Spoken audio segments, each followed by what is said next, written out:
Et durant le point presse cet après-midi, le ministre de la Santé a fait plusieurs annonces. Il s'est notamment prononcé sur l'utilisation de la chloroquine, ce médicament qui fait débat aujourd'hui en métropole. On l'écoute.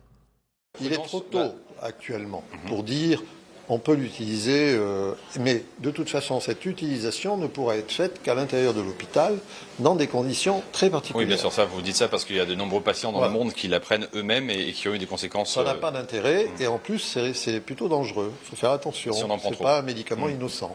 Alors, mais est-ce que la prudence ne vous incite pas tout de même à tenter de commander ces médicaments On a commandé. Ah, vous avez commandé. Nous avons commandé un contingent de ce médicament, donc chloroquine, qui s'appelle Plaquenil, non seulement pour pouvoir l'utiliser en tant qu'essai thérapeutique dans l'hypothèse où on en aurait besoin. Je rappelle qu'actuellement, il n'y a qu'un seul patient en réanimation, donc ça pourrait être... Oui, mais enfin, dans la médecine, il vaut mieux prévenir que guérir, on est d'accord. Tout à fait.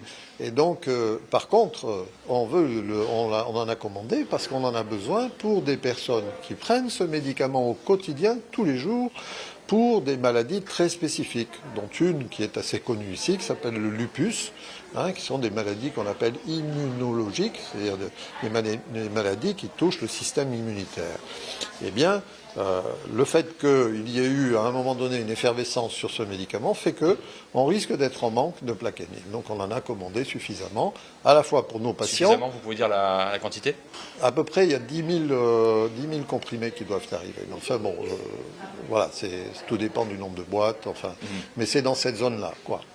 Et donc, une quantité suffisante pour assurer le traitement des gens qui sont en traitement actuel, et puis un éventuel essai, pourquoi pas.